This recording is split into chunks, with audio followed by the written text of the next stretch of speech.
Welcome back to the place where we are talking about the conversion of sulfur dioxide to sulfur trioxide, and there we have seen that we require a catalyst.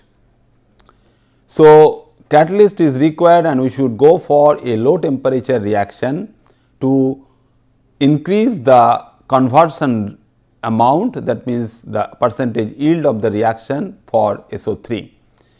And now if we try to increase the reaction rate, that means if we try to decrease the activation barrier for this reaction, a high temperature, we cannot go down to a very low temperature because the rate of the reaction should be sacrificed in that case. So, the optimized conditions we should know only, because it is very easy to remember the optimized condition, then we can vary all these things, and a medium pressure, not much, is only 1 to 2 atmospheric pressure, 1 to 2 atmospheric pressure of your O2 is sufficient to go for this particular conversion, and the catalyst is V2O5. So, is well known, is a common textbook catalyst, still we are using this one and is cheaply available also, because this can also be considered as a vanadium ore type of thing, because it is the oxidic material of vanadium. So, vanadium pentoxide is your catalyst for your conversion, which is 95% overall. So, which is basically utilized to ensure an adequate conversion, definitely the adequate conversion for an industrial point of view. And if we can optimize this, that at a temperature of 450 degrees centigrade and a pressure of 1 to 2 atmosphere and the catalyst, we are happy to get that particular conversion. So, the sulfur trioxide formed over there now is added to water, and if we add to water that particular sulfur trioxide, we get sulfuric acid, but if we add that particular one to the formed H2SO4, that means H2SO4 plus SO3. So, H2SO4 plus SO3 is giving us that particular one as H2S2O7. So, that H2S2O7 is known as disulfuric acid. You simply add up, you have H2SO4, which is the concentrated one, and that concentrated H2SO4 we are adding more amount of sulfur trioxide. That means, it is supersaturated and you do not have any excess water molecule available for its conversion of that SO3, which is available over there to produce more and more H2SO4, but it will be trapped inside. So, the sulfuric acid, the concentrated sulfuric acid containing excess amount of SO3, and if we write directly that formula of that particular species which is being formed over there will be H2S2O7. So, that is known as oleum. We all know that what is oleum, because in different organic chemistry reactions, the pharmaceutical industry or some medicinal conversions, medicinal chemistry conversions, we use this particular oleum. Basically, it is a reaction on sulfuric acid, where sulfur trioxide is basically reacting very quickly what is available from that particular oleum, and commercially it is known as your disulfuric acid. Then at a highly concentrated version of this, the oleum is then added to water to form sulfuric acid, and which is therefore highly concentrated, because in that particular case that particular oleum is again another version of your anhydride, because sulfur trioxide is nothing but our anhydride of sulfuric acid, which is hydrated. When hydrated, it gives you sulfuric acid, and that produced sulfuric acid can trap further your SO3, and that SO3 giving you the oleum. So, that oleum can take further water molecule to giving you again a supersaturated or highly concentrated sulfuric acid. And the catalyst, this is the solid state or 3-dimensional structure of your V2O5, and we all know that when you write a V2O5, we will not be able to write that particular formula in a species like that, that if you have 2 vanadium centers, and these vanadium centers can have 5 oxygen centers which are oxide ions O2 minus, and we can get a discrete dimeric form of your vanadium. but the molecular formula of it is such that you have the repeating unit of that one, that means V2O5 whole n. So, that gives us the typical solid state structure, because when we produce that from any vanadium salt or any other vanadium ore, we basically get that particular as a solid material, and that solid material is basically in our hand, and that solid material is utilized for its catalytic function. And if we look at nicely over here, what do we find? If we focus our attention on this particular part or the next part or the next part, what do you see? That the three consecutive part, because only thing is that the orientations are different from there. What do you see? That the red balls are, these are basically considered as from the three dimensional X-ray structures, we consider this as the ball and stick model. And in that particular ball and stick model, what you see that the red balls are basically, or the red spheres are the oxygen spheres. So, you have this particular gray sphere which is your vanadium center. So, vanadium center is at the center forming 5 bonds attached to it, and sometimes it can be considered, because when a particular center having 5 bonds to it, we can have 2 regular geometries. One can be square pyramidal, you have a square base and one pyramidal one, or you have a trigonal base and is bipyramidal, one above and one below.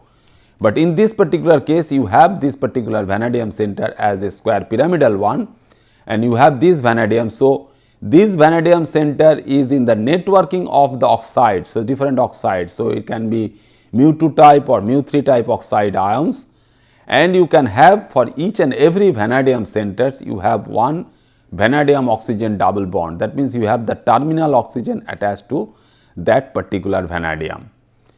So, this particular vanadium center, now we will see that how this one basically is utilized for its conversion. So, you have your V2O5 catalyst, and everywhere we have this VO is there. That means, VO, if we consider the charge, so this vanadium is in the 5 plus oxidation state. So, this is VO3 plus. So, we take this as V5 plus for this catalytic reaction with sulfur dioxide. So, we have this sulfur dioxide, and this vanadium with many number of oxidic ions, that means O2 minus. So, this is the typical reaction what we can have in our hand. So, vanadium in oxide environment, that we have seen that you can have the square pyramidal geometry of the vanadium. So, that square pyramidal geometry is being utilized, but since this particular reaction is a redox reaction, where we are talking about something where we can consider is that we will be oxidizing this, because we are converting this VO2 to SO2 to SO3. So, it is oxidation of SO2 molecules. So, this will be converted to SO3 plus vanadium will be reduced to tetravalent vanadium. So, this is pentavalent, then vanadium in plus 5 oxidation state, and this is vanadium in plus 4 oxidation state. So, if we can have a catalyst as V2O5, and even in the solid state structure, it will lose some amount of your O2 minus, because this vanadium, if it is in the plus 5 oxidation state, and if we say that this will be converted to vanadium 4 like this V4 plus, it will be converted to vanadium O2 and will be again converted back to your V2O5, because we are talking in terms of your corresponding catalytic cycle. So, that particular catalyst will be regenerated. So, the vanadium present in vanadium pentoxide as V5 plus is reduced to vanadium as a tetravalent center as V4 plus. So, we have 2 of this SO2 and 4 of this V4 5 plus for your electron balance. The number of electron balance will give you twice of SO3 and 4 of your V4 plus. So, this oxygen basically what you have. So, this oxygen from your air as O2 or oxygen from your vanadium center is being utilized for your formation of SO3. So, the second step is basically this is formed. So, we have to convert it, that means that V in the tetravalent state, the vanadium in the tetravalent state. So, V4 plus will be oxidized to V5 plus, and now your O2 is coming into the picture because we have plenty of that dioxygen molecule in our hand. So, that dioxygen molecules will be utilized for giving us that particular conversion, which is 4 of V4 plus, 4 of V5 plus, plus degeneration of twice O2 minus. So, this will be also regenerated. So, from all these solid state reactions this is happening. So, we get that particular one is the oxidation. So, is basically that oxidation of V4 plus, and which should be known as your corresponding one as the catalyst regeneration. So, it is catalyst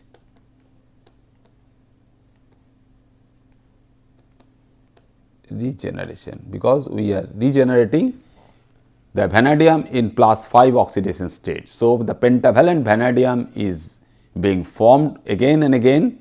So, we are not consuming the material, that is why it is known as the catalyst for this particular reaction.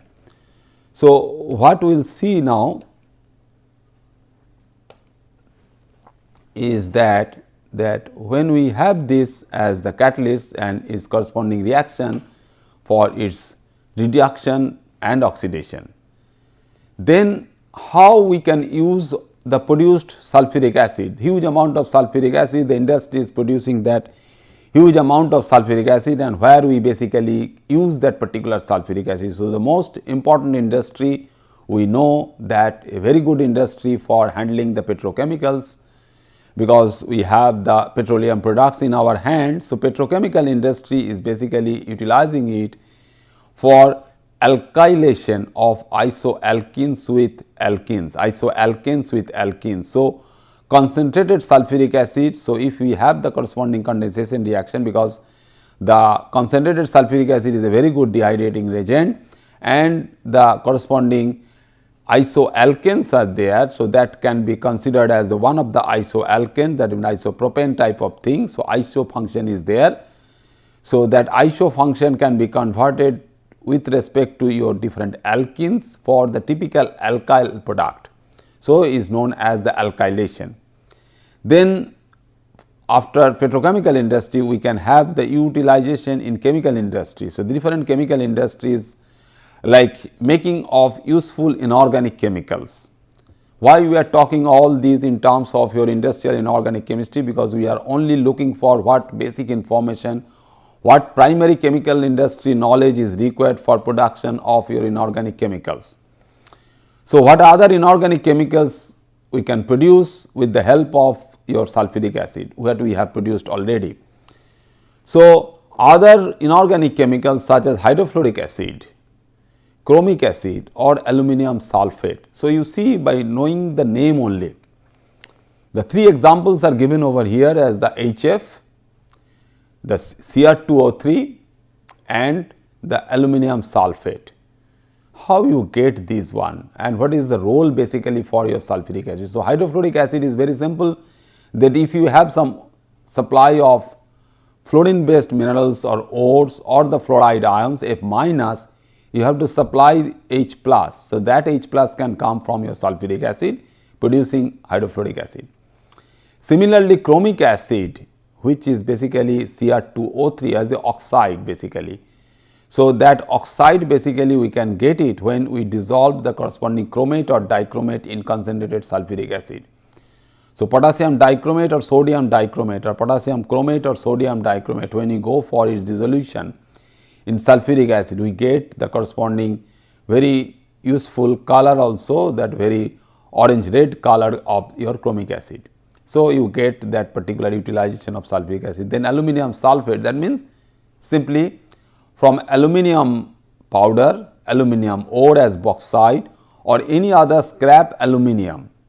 So, throw away aluminum material which can be utilized for its reaction with concentrated sulfuric acid or some dilute version of it, can give you the corresponding useful aluminum salt as sulfate. So, we are supplying sulfate and ions to produce aluminum sulfate. So, any metal salts, any kind of metal salt as sulfate salt can be produced with the help of sulfuric acid.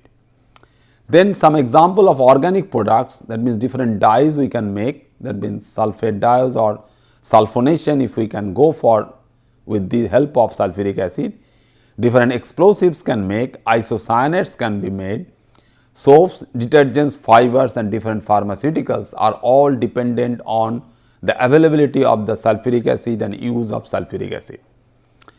And further it is also used in material production also, that TiO2, the titanium dioxide, which is basically a version of its ore, we call it as rutile. So, from rutile we get the pigmented or the pigment TiO2, titanium dioxide, with the utilization of sulfuric acid. Then for uranium and copper extraction we use sulfuric acid, and in steel pickling and in batteries. So, battery industry will be using steel pickling, and the steel industry is also using this particular one acid as your regular supply. So, sulfuric acid is most essential for all these industries.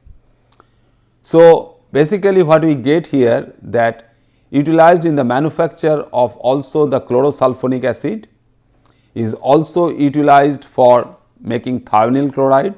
So, some more compounds right now we will see now, that this sulfuric acid, how we can utilize that sulfuric acid for making of chlorosulfonic acid, which is one particular variety we can think of. That means, the function of this on chlorine is your sulfonic acid function. Then thionyl chloride is also that S2Cl2, that means which can also be produced from sulfuric acid, aminosulfonic acid, dimethyl sulfate, and for the sulfonation of different organic substances in huge amount in the detergent industry. That means, we all know that the different detergents nowadays we call it as the different micelles. So, sodium dodecyl sulfate, one such example is SDS we call. So, sodium dodecyl sulfate, that particular one, which the name will tell you, that is the organic sulfate molecule. So, sodium dodecyl alcohol, which is known as lauryl alcohol also commercially, or common name of that particular molecule is the lauryl alcohol. So, dodecyl, that means deca is 10, do means plus 2, that means it is a carbon number 12 bearing alcohol, long chain alcohol only. So, the OH can be converted to your corresponding sulfate, that means you are adding on the oxygen of the alcohol another SO3 group, making it as a corresponding sulfate, giving you the sodium dodecyl sulfate, which is a useful micellar molecule. So, in detergent industry, large amount of all these micelle, in the cosmetic industry and all other finer areas of this chemical industry is being utilized for the use of all these micelle materials. Then we just see another very useful compound, that means the sulfur compound, the elemental sulfur we have. So far we are talking about the oxidation of that particular sulfur and making of this sulfuric acid. Now we can go for chlorination, basically very simple reaction like your organic chemistry reaction or any other reactions, as we all know that the chlorination of the metals as ore or mineral, we can convert it to the corresponding chloride salts of that particular metal as metal ions. So, elemental nickel or elemental copper or elemental iron or elemental chromium if you have, the chlorination of all these metal ions can give you the corresponding chlorides as their corresponding salts. So, similarly sulfur is your non-metal component because it is the main group non-metal species. So, this main group species sulfur, so we call it as a non-metallic species or the main group species, which can also be chlorinated. That means, we are able to make new sulfur chlorine bond, and it has some useful application. So, since it has useful application, so definitely it is one of other value added compound. So, that value added compound of sulfur is your sulfur dichloride or disulfur dichloride, we call S2Cl2. So, is manufactured not at very high temperature, but is manufactured at a low temperature of 240 degrees centigrade. So, 240 degrees centigrade temperature is fine for manufacture of these in a continuous process by passing again another gaseous material, that means chlorine gas. Already we have seen that how we can have liquid sulfur in our hand. So, production and use of that liquid sulfur we have seen. Now, the same liquid sulfur you can use to attract the reaction with the chlorine as a gas. So, reaction of this is not a very hazardous one also, because the temperature is not very high, it is only 240 degrees centigrade. So, that particular temperature is useful for converting directly the S8 molecule. Now, in the chemical reaction we are writing S8 plus 4Cl2, giving you 4 molecules of S2Cl2. Again your delta H value you should know, which is minus 58.2 kilojoule per mole. So, this S2Cl2, and whenever we have some compound, definitely we are only talking in terms of your industrial production, its value addition, its usefulness and consumption. But as a typical inorganic chemist, so we should know what sort of molecule it is, that means the structural form. The way we are discussing little bit about the corresponding catalyst structure, the V2O5 structure. Similarly, how your S2Cl2 molecule looks like, because S8 molecule we all know, because it is a zigzag type of thing, all sulfurs are connected, which is a crown type of molecule. So, all sulfur are connected through a crown type of molecule, where 8 of these sulfurs in a particular unit, like your P4 unit in phosphorus, the P4, which is a tetrahedral molecule, where all 4 phosphorus centers are connected through phosphorus-phosphorus bond. Similarly, in S8 all sulfur are connected through sulfur-sulfur bonds, and which is a crown type of structure, and that is being cleaved basically. So, the molecular form of this particular species is S2Cl2. That means, when we are breaking this particular unit S8 into 4 units of that means 4 S2 units are forming. So, we will have the still intact sulfur-sulfur bonds. Only the other thing what we are doing nothing, we are just adding 2 chloride ions from the 2 sides of that S2 unit. So, you have Cl, S, S, Cl, which is the molecular structure of that particular molecule. And if we can have some intuition or imagination related to this sort of molecule, we can consider it as the corresponding structure of hydrogen peroxide. H2O2, we all know that in H2O2 we have the OO bond, and 2 ends we have 2 hydrogen atoms attached to this oxygen, but is not in a linear fashion, not in an angular one, but is only a open book type of structure. In that open book type of structure, what you can have, the book what we are having, so the connection over there is there 2 oxygen centers. Similarly, you can have 2 sulfur centers, and one hand you have the sulfur chlorine bond, and the other hand you have on the other page. In one page of the book you have the sulfur chlorine bond, and in another page you have the sulfur chlorine bond on the other side. So, that particular structure is very important to know sometime, because is a confusion can come over here for the next product, what is your sulfur dichloride. So, from this reaction, if the reaction is not a direct one and a stoichiometric one, that means the chlorination of elemental sulfur, we can ask, is a very simple question to be asked to anybody who are going through this particular one, that how you produce it and how you go for chlorination of sulfur. So, you get S2Cl2. So, along with that you can have SCl2 also, that sulfur dichloride, which is a byproduct. And once some amount of SCl2 is formed as a byproduct, you can convert it back to S2Cl2, that means this original compound. How you do that? You do the simple thing, because the stoichiometry of sulfur, that means the sulfur content of sulfur, the monosulfur dichloride or sulfur dichloride, the corresponding amount of sulfur present in is less compared to your S2Cl2. So, you have to add more amount of sulfur. So, if you add more amount of sulfur to it, you get S2Cl2 back. So, that basically tells us that S2Cl2 formation and its utilization in the manufacture of sulfur dichloride. That means, you get this as corresponding sulfur dichloride. So, that we will see in our next class possibly in detail, because today just we will briefly see that S2Cl2 we are producing it from S8, and that S2Cl2 can be utilized for the production of SCl2. Not only SCl2 sulfur dichloride, but it can also be consumed for thionyl chloride, sulfur tetrafluoride SF4, and with polyols, and for the production of additives for high pressure lubricating oils and cutting oils.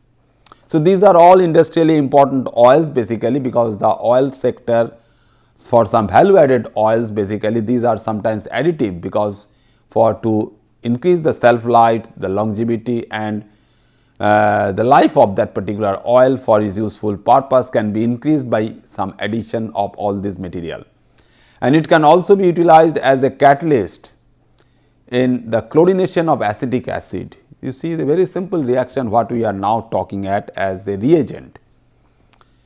So, when we produce something from their sulfur source, we are producing something as your corresponding sulfur disulfur dichloride as S2Cl2, and in that particular case is we are utilizing it, because if you can use this for some good purpose, that one is that chlorination of acetic acid. That means, chlorination of acetic acid you can have 2 points of chlorination, whether you get the acetyl chloride or chloroacetic acid, that we have to find out. But the same thing what we are talking is the simple chlorination. So, the elemental chlorine, that means in the gaseous form, is not utilized, is avoided. Instead of that, we can use S2Cl2 for that particular purpose. So, solutions of sulfur in disulfur dichloride is utilized also in the room temperature vulcanization of rubber. Earlier we have seen that elemental sulfur is being utilized. Now, solution of sulfur in disulfur dichloride. So, disulfur dichloride if it is utilized as a solvent, so more sulfur of it will be solubilized, and that can be utilized for your vulcanization. So, monosulfur dichloride or SCl2 can be produced from S2Cl2, that we will see in our next class in detail also. And something here again we are adding and showing over the arrow is your catalyst, that means iodine is your catalyst. Now, further chlorination of your disulfur dichloride will give you SCl2. So, it is produced by reacting liquid disulfur dichloride in which is in your hand with the passage of gas or passing of the chlorine gas. So, chlorine gas is passed over that particular liquid at low temperature in the presence of the different types of catalyst. One most useful catalyst is your iodine, elemental iodine, solid elemental iodine. So, you have the liquid in your hand, you have the gas which should be passed over that liquid, and you have the catalyst bed as the solid. So, how industrially we can produce, you can think of, you can imagine it, that you have the solid bed. So, pulverized iodine powder which is a black powder. So, you can grind it, which is shiny black material. So, you can make it a powder, and that particular powder if it is there and your disulfur dichloride is there, and the disulfur dichloride should bring in contact with the chlorine gas, such that you can go for further chlorination. That means, you take out that S2Cl2 part, one part of HCl and another part of HCl. So, sulfur sulfur bond will be broken, and that sulfur which is being broken from that side will be attached with again chlorine. So, it is basically like that of your SCl2 directly, that one sulfur is there like your H2S. So, one sulfur having two sulfur chlorine bonds in it, and you get that SCl2 molecule in your hand. So, we will continue this discussion in our next class, whether we can have some more useful sulfur compounds, because it is easy to make also once you make sulfur from your regular source and sulfuric acid in your hand. We can make different types of all these compounds which are very useful industrially. Thank you very much.